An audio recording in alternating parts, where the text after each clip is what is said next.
It's very hard to resist saying thank you, thank you, thank you. But thank you for making this work and for visiting us in Los Angeles. That was, so I've seen a lot of your work over these years, but I've never watched a program together like this. It was kind of hard to choose films, to choose the order. It was a really, for me, an amazing experience. And I wanted to talk a little bit about empathy, if we can. Because when I first got in touch with you with the proposal for these films, and I had a title, I think it was an empathic, or the empathic lens, or something like that. And you said, I'd rather it's through an empathic lens. It was a very specific correction you wanted of the language there, and I thought that was really meaningful. And I was wondering if you could tell me why you wanted to change it. I don't disagree, but I would love to hear from you what your thinking was about that. Yeah, I wanted to mediate it a little bit so that it doesn't seem like my name kind of an empathic lens, but it's like I try to look through an empathic lens. So I didn't want it to be an equal, but more like a method more than a person, like a person looks like it's not about me, it's a method that could be used, and I try to use, and then it could be used by others as well. It's not like this one filmmaker who has that quality. It's more a method that it could be applied by many. So I hope that makes sense. Okay. It's like, the first step in a successful path of empathy is to understand your own relationship to the larger whole, maybe. But I love that you think of the lens as having the capacity for empathy in that way, because, of course, in many ways, this technology is completely neutral theoretically. It's just this dumb technology that it's a tool. And yet, I think in your work, you really make a strong argument for the fact that these things are not intrinsically neutral. And I had hoped you could talk with us a little bit about your relationship to like image technology, photography, and video, and how you arrived at this approach to working with it, really thinking about what the medium does and what that means. And I propose we take the seats and sit down. I was recently showing work in a class, and I was talking about like how, especially like we watch What Remains together with the lines, and then I was talking about like how I tried to. It was the first time I formulated it that way or thought about it that way, that I'm trying to call. The lines are like, they were asking me why I have those lines, and then I'm really interested in how images and what traumatic events, violence is inflicted on the body, and how the body becomes, like there's a memory, and it's you remember and you live through it, and then it leaves traces on the body. But I also was thinking about like how these events also leave traces on the image. So, in Ayhan and me also, like I try to touch and change, and my touch changes, our touch changes images, and events change images. So there is like, those lines were also related to that. And I was saying that I'm trying to call kind of ancestry, but not all ancestry is good ancestry. Like if you think about the history of the moving image making, the technology is quite racist. Like certain skin colors, darker skin colors have not been visible even. So calling that ancestry as well, and to put it out there, if I'm doing work with this technology, even though technology developed, I need to point at that as well. So that's something I'm interested in, to be aware of what I'm using and what it means and what it has meant um, for certain groups of people, and also being surveilled is another thing, and how these technologies have been used against communities is another thing. So just to call and to have that conversation as part of the work is something I'm interested in. That's Well, it's a powerful connection you make. I think it's also in what remains of the portrait of the dead child, which is from probably before 1900, right? yeah. It's a very old photo. And so this idea that even in the early years of photography, it's playing this role in some ways misrepresenting reality, but also representing a secret reality, and how it's not a new thing, just with digital video. We have this relationship to. Yeah, also there's part of a cutout where it talks about because the image that I found, because I couldn't find like portrait photos of these people, I had to either like take it like they couldn't find, police couldn't find portrait photos of those people, and then the murdered people, and they were cutting out from holiday pictures or like images that have been like photocopied so many times, so there's no like original image that is accessible. So in one of them there is also like you don't like this, the face is so like the features are not clearly visible. So I was then also referring to like, is it too dark to recognize for the camera? So it's always something that's kind of, I'm trying to bring it to the conversation as part of the conversation. And it seems, of course, on one hand, you're working with your own images, and on the other hand, you're working with existing images that you're responding to. And cutout is actually a piece I really love. I love all of these pieces, but I particularly love cutout. It's something I show in my class because of the way that you're using such limited material and you're using it as evidence of something. But instead of evidence of a crime, it's like evidence of the real biography and the life of humanity, these people who were murdered. And I love that in very simple but very powerful ways. This piece, you're using the technology to try to find some connection with these people as human beings. And this is a theme which is coming up again and again in part of the film. So you're trying to find the real person behind the image. Like when you speak in a couple of the pieces about, like you'll see the picture of their dead body before you see a picture of them smiling. Just really thinking about who that person was. They're not just a photograph. But I'm wondering, are you thinking when you're making your own images versus using existing images, it's got to be a very different process for you. But yeah, how do you find yourself thinking in a very different way, approaching one approach versus the other? For example, in What Remains was made in 2018, and the images in What Remains were filmed in 2015. And I made several videos of those images, from those images in 2015 when there were attacks. My camera seems to recognize people in the last bit of it, uses that image. There are a couple of other works. And 2018, I came back to kind of my own archive of 2015, those attacks, because sometimes my background is video activism, and it's really,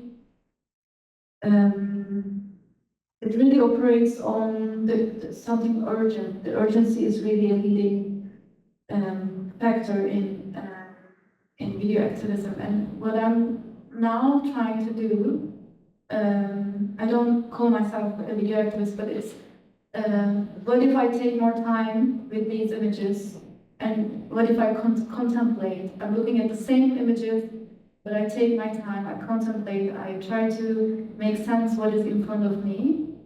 So that's why I wanted to come back to those images again. And working with my own images, it's like, for me, it's important that they're close, but at the same time, someone told me that I look at my own images as if it's someone else's, which I really appreciated because that distance helps make that that imagery hopefully accessible for others, so that that it doesn't collapse. What I make doesn't collapse on itself, but there is some space so that other people are. It becomes accessible and it's more inviting for others to engage. That's what I'm trying to be more mindful of also in my work.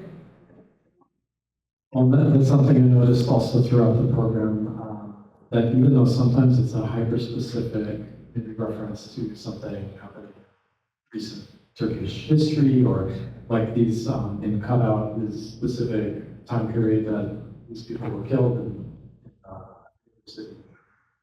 In several parts of Germany. in several parts of Germany. Yeah. So some of it is very, very specific, politically, culturally, socially, but you have a way of approaching the material that really makes it quite open for us, even if we haven't heard of some of the specific activists, other people you're mentioning. And it seems like there's a really amazing balance that you strike between very specific historical, political, social detail, and then nevertheless giving us a lot of opportunity to relate it to things that are maybe more familiar to us, of course, or thinking about current events, for example. A lot of things happening in the world right now, but while watching play as well, I'm sure. But you in doing that, you also make us realize something we probably already know too, which is these things are universal themes almost. But I feel like you have a really intimate, powerful way of making these connections for us. I hope so. But also watching Ayhan and me now, I was thinking of like, I was thinking of Palestine, the images that we see from Palestine, and how these questions I'm asking, how relevant they are, or like what kind of questions we would be asking in relation to the images that we come across in Palestine or Palestine. So that's something that I'm I kept thinking about that as well. Well, it's a region and a culture that for so long, especially to the West, has been defined by images of its oppression and destruction. And this, I thought, really connects to, like I said, multiple pieces tonight where you're questioning that reality that the image shows. It's not a complete reality, it's a very specific desire to show by something. Actually, you mentioned at one point in one of the pieces, actually two of them, the idea of an image being obscene, ingrained, and also the idea of, that it's almost like a type of pornography. And I think about that a lot, where the media often is participating in what I think of as this sort of pornography of images, which is not about sexuality or anything, but is about appealing to a sort of prurient, kind of corrupt interest in seeing these images of oppression or death. Yeah. Yeah, I mean, I also, like, I talk about violent imagery, but what I'm trying to do is not to show them, not to reproduce them through the videos, but also trying to find a way to approach them, get closer to them, and to be able to find a language to talk about them. So it's almost like it's always about a specific case, but I hope to kind of also there are entryways to, like, now Palestine, to other things that happen in the world. So they're very specific to the geography, but also in many senses they're also speaking to hopefully to other geographies and contexts as well. Well, I think in a lot of your work and in a lot of this program, I felt very much like you were leading us. Like it felt almost sometimes like a single large work that you were leading us in many chapters through a very first person experience of these ideas and these feelings and this relationship to these events. And your work is very first person. And I think that's a very important part of it, maybe empathetic language, because you're making sure we understand that this is what you're thinking and you're feeling. This isn't the definitive objective reality. But I love that the intimacy that you give really makes this stuff very vivid and very powerful. If I like, it's generally like a work starts from an image or a question or like, you know, the obscene, like coming across, being confronted by a group of images that I found in the archive that are extremely violent, which I was not expecting to find, and then how do I deal with it, and how do I talk about it, and how do how do I talk about those images in relation to other types of images that they call, in a way. So for me, there is a question that I'm trying to figure out, and it's really through the making of the work, I'm trying to approach that question. So it is also like me trying to understand and kind of taking the audience with me step by step, trying to like ask the questions that I'm asking on the timeline at that moment. So it's really it's a personal journey that I'm trying to turn into a work, and then that work becomes the journey and the search in a way. In many cases, in almost all of them, that's the case. So I'm happy to hear that also it communicates. I was thinking less like you're thinking out loud, but very articulate, really observant, and I mean, really allowing us a very complex and very also emotional and humanistic view. I was thinking about like old school documentaries in the sound era often have a narration, and it's the so-called voice of God narration. I like that you reference the voice of reason. And then so-called voice of God, objective, authoritarian type of documentary, then kind of transitioned to more like fly on the wall direct cinema, which was seeking a new authenticity, but is also still kind of a manufactured reality, as amazing as some of those films are. And I like that now we're kind of in an era again where this kind of voice of God is back, but it's not a God anymore, it's like a voice of a person. And like who is really speculating and really has a lot of questions and is not totally sure about things. And it's been such an interesting transition. And I'm wondering, like your language is such a huge part of your work, both spoken but also written on screen, and often the text is very much part of the image. And I was hoping you could talk a little bit about your interest in using on-screen text in such a strong way. The beginning of your question makes me think of like, I mean, not that I thought about it when I was making the words, but looking at them later on, I'm really thinking like kind of subjectivity and positioning is something that I'm really interested in. Like I need to position myself, or I'm trying to position myself through making the work. Like how do I position myself in relation to this question, in relation to this imagery, in relation to this issue, is generally the starting point. So it's like that, you know, the voice of God, or sometimes authoritative voice, sometimes, you know, fly on the wall, and the whole like spectrum, I guess.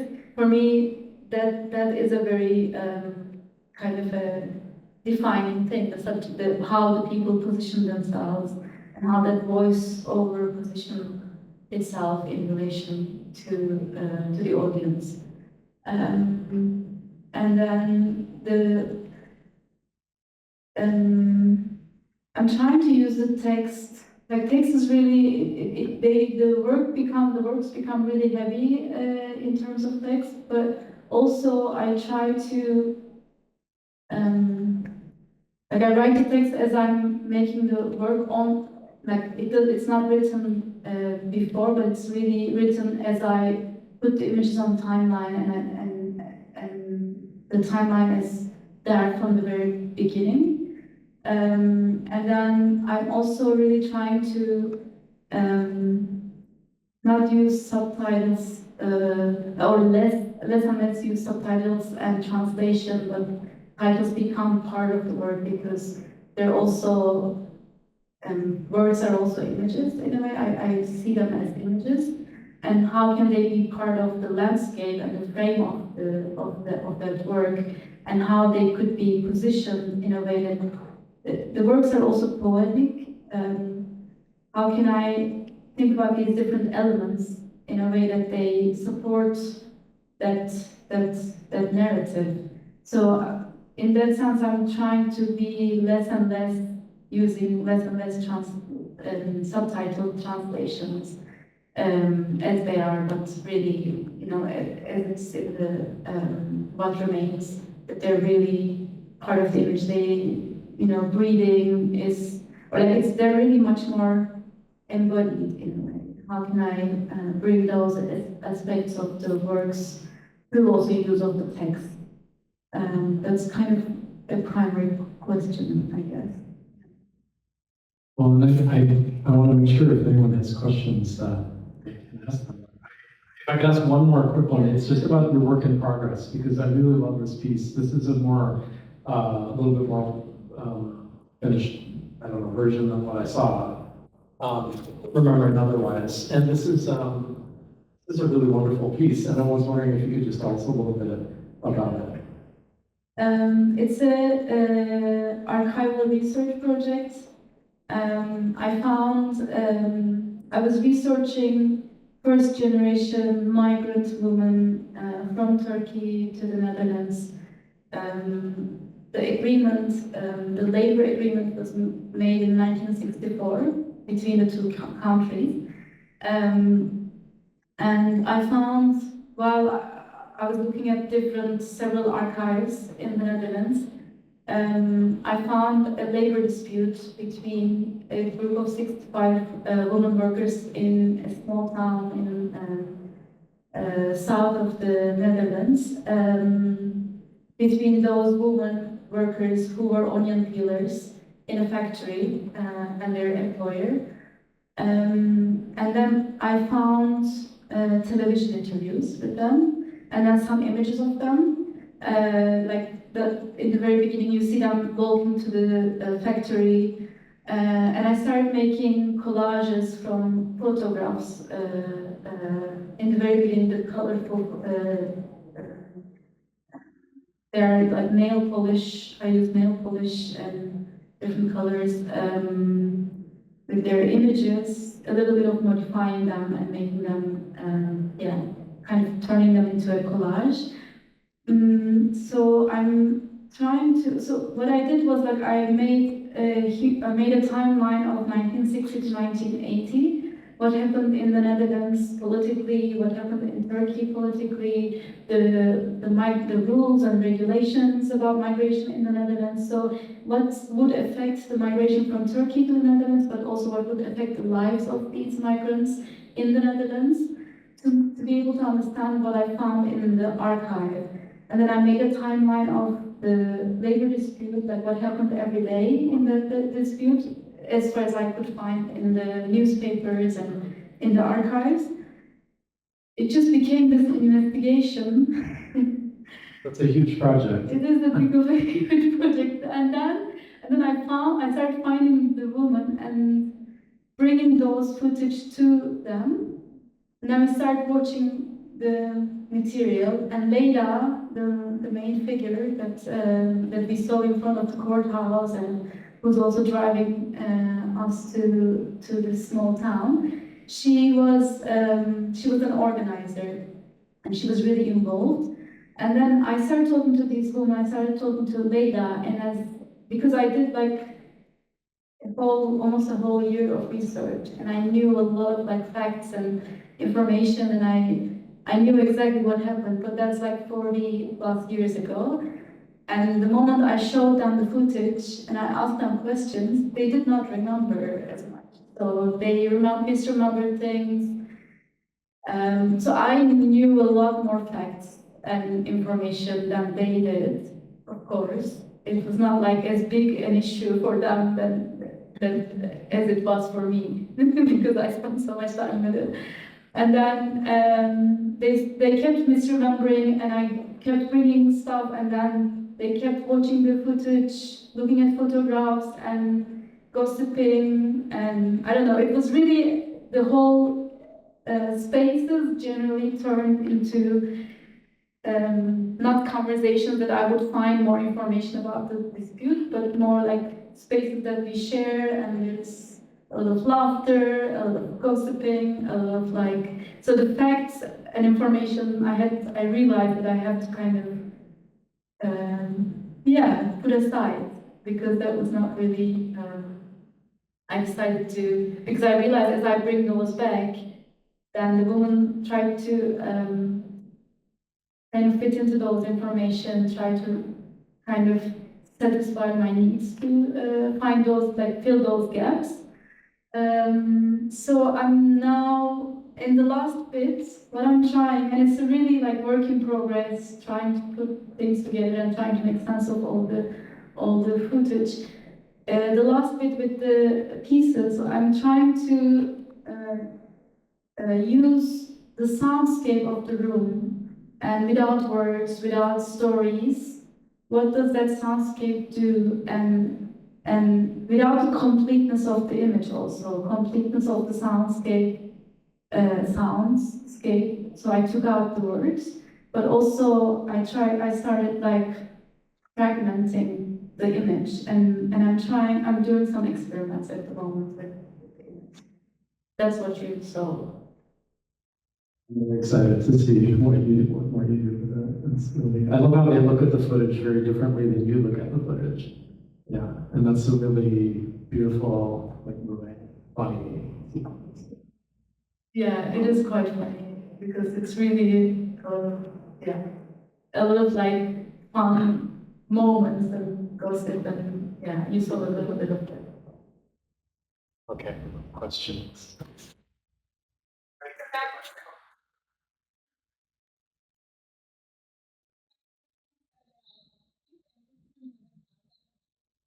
Yeah, good. I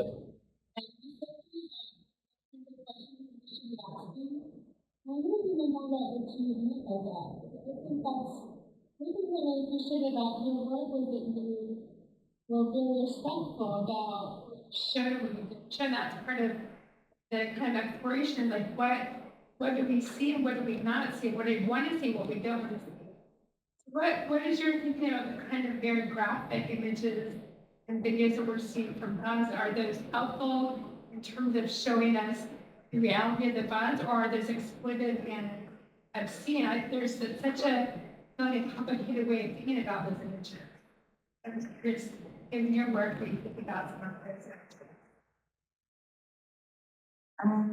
Yeah, that's a very tough question, I think. I don't have an answer, like what those images do. I know, like if I was to use those images, I would never show them, but I would, for example, in the video in Ayhan and Me, Pakize Nayer's words were that they made me think of Gaza images, like, she asks like, what are you going to do with those images? What will happen to my images? Like, it's no use if, if you put them aside, or it's no use if I'm already dead. Like, use them to advocate for me. She doesn't say that, but like, use them to, so that makes me think of like, Gaza images and people we see that one day we see them address the camera, and then the next day we hear that they're dead. I don't have an answer to like how to deal with these images, to be honest. But I don't have one answer for that. But it's really it's a constant conversation for me. And you said at the beginning I asked a question that was confusing. You said something about the kinds of questions we should be asking. I guess I was wondering, what are the questions you think we should be asking?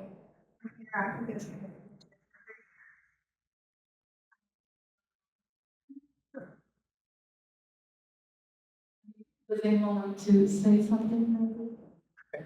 Well, I think also the questions are different for. That's my take on it.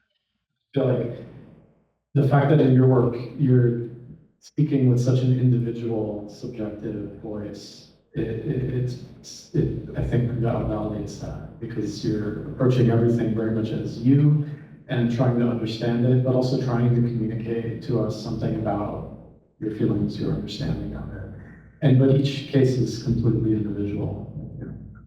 Also, like, if you think about Ayhan and me, because it's a different geography, but it's also 8 years ago, and I think things have changed. You're right. Thanks for. Oh, I guess this is dying, so, sorry. Well, brought up the idea about those images in terms of maybe referencing the more sensationalistic, or what might call pornographic, and that they seem to actually, when you don't show some of those images, people imagine, have their own imagination, bring that to it, and you explore those images much more thoroughly than just grunting, bloody horror, which you even get that reaction by showing. Yeah, I mean, we're all exposed to those images, and we can imagine even more gruesome ones. So, and also, you're right. Like the moment it's out of the picture, then we can think about them more with that distance, maybe.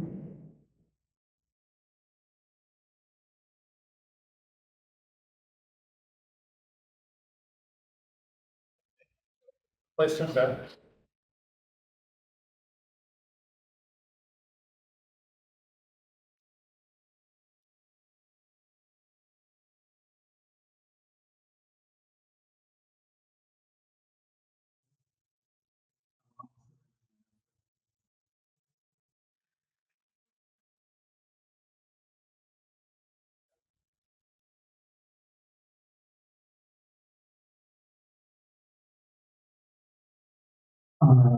Yeah, I have a question about form.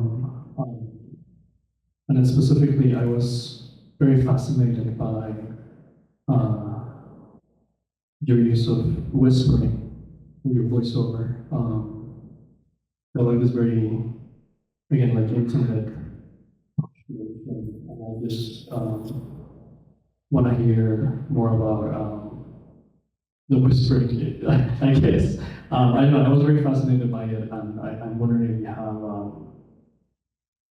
it just came in specific moments that just sort of like felt very sensory, very like, I don't know, I connected really strongly to that. Perhaps I'm just um, going off of that. But yeah, I was wondering if you could talk more about like where, when maybe you decided to have sort of like that, those highlights of whispering, or like what sort of like brought you to use that specific sort of like element or aspect. Sorry, to specific. I think like if I'm thinking of Against Randomness, it's been a while I haven't watched it. And then I remembered also that I was really, because it's Against Randomness and Cut Out, they're both about NSU murders, early 2000s, I think 2001 to 2010 or 8. 10 people were killed, 2 mail bombs were planted in migrant neighborhoods by a neo-Nazi network. And I was really interested in like when one goes through trauma, the it's hard to think about past tense. That everything around that, like if you lose someone in a traumatic way, that experience is always present, and present in a way that it's in present tense. It's hard to talk about it in the past. So, for example, in that film, in that video, the whispering part is about, it says like, what about past tense? So that's like kind of really the line. If you think about this, then once you watch the video, it's the like kind of throughout the video, that's the main line that it's trying to approach. In a way, like how can I narrate myself if I can't have more than the present tense? It becomes an impossibility. So that's like the whispering comes in those moments. And I do think that also in many or maybe all videos, there is a lot of like a felt sense of what I'm talking about. There's breathing, there's whispering, there's like more like an embodied, so like also looking at images as bodies, but also looking at experiences and trauma and violence, and how do we experience it through our body. That's kind of the central thing. So, so the voice through our body, it's inevitably part of that.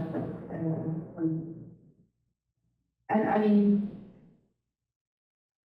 yeah, like in many videos also, it's really, like rain doesn't have any, it only has rainy images that you can't recognize. You know, like it's, for me, it's really the sound and is really quite central.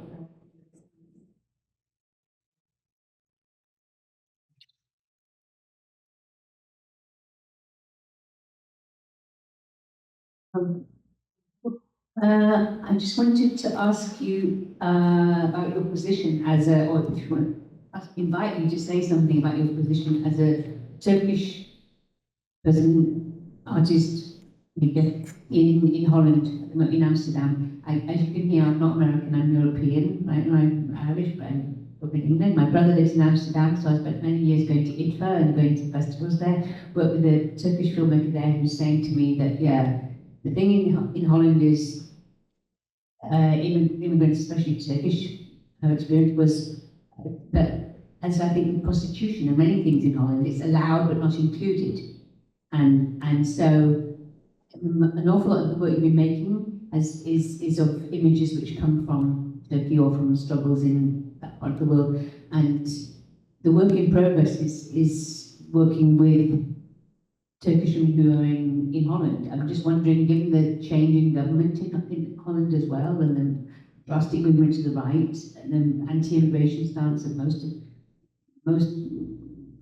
well, sort of exclude what happened in England in the elections, but a lot of governments in Europe are moving further to the right and plugging into anti-immigrant rhetoric.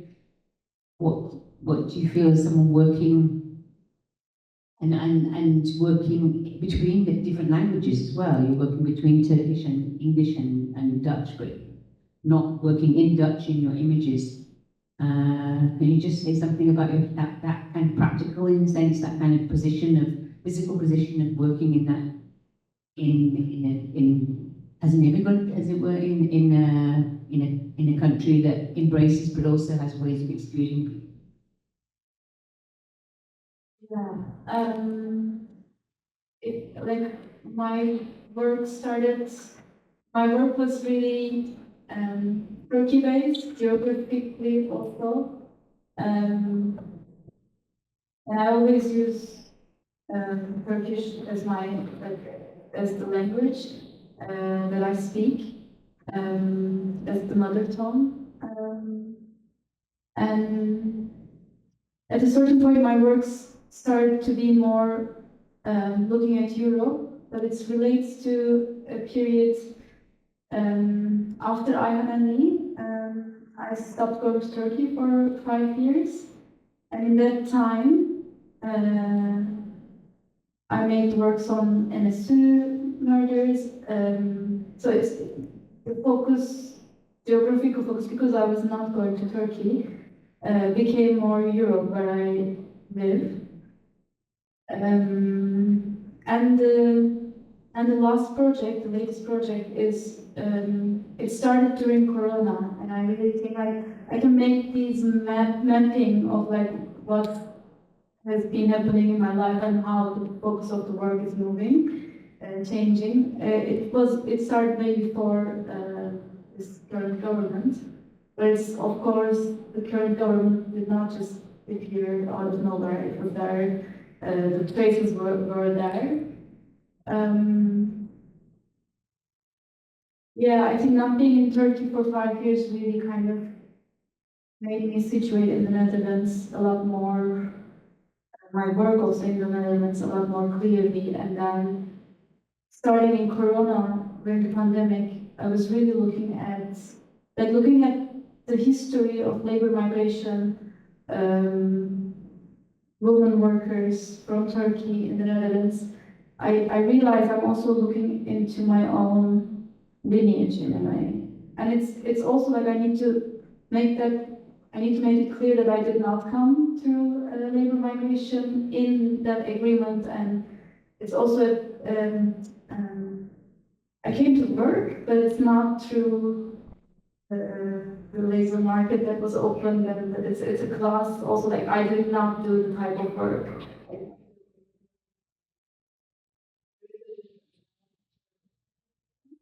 But it was clearly looking at the lineage and also looking at how migrants from Turkey, what kind of laws and regulations and policies apply to a migrant from Turkey. Those certain parts of that has been defined in the mid-late 60s onwards because of the struggles of these women. And they're only part of many that have been struggling, that have been really resisting through those efforts, like my, that I work in the Netherlands and I live in the Netherlands, and certain spaces have been opened. And I can make those connections.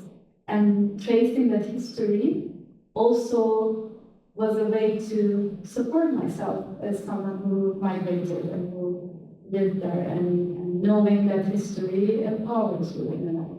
So in that sense, I can connect to it more like from a personal point of view, and how that project supported me through Corona, and yeah, and what's going on.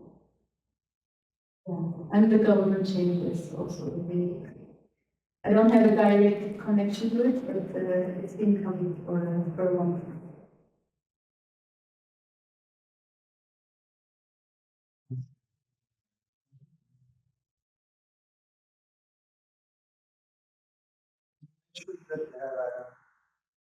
When you approach a film, you think about how you position yourself. Much of the first person. And the question is that how do you, for instance, your latest film obviously didn't work out in terms of all the research that you went into it, trying to position yourself in something else, evolve something that was serendipitous in a way, feeling after this action. The question is, how do you approach it in your positioning?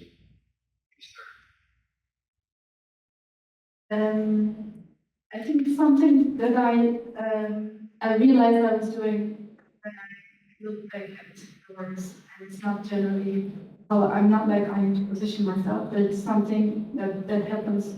Like it's something that is intrinsic to that process. I think.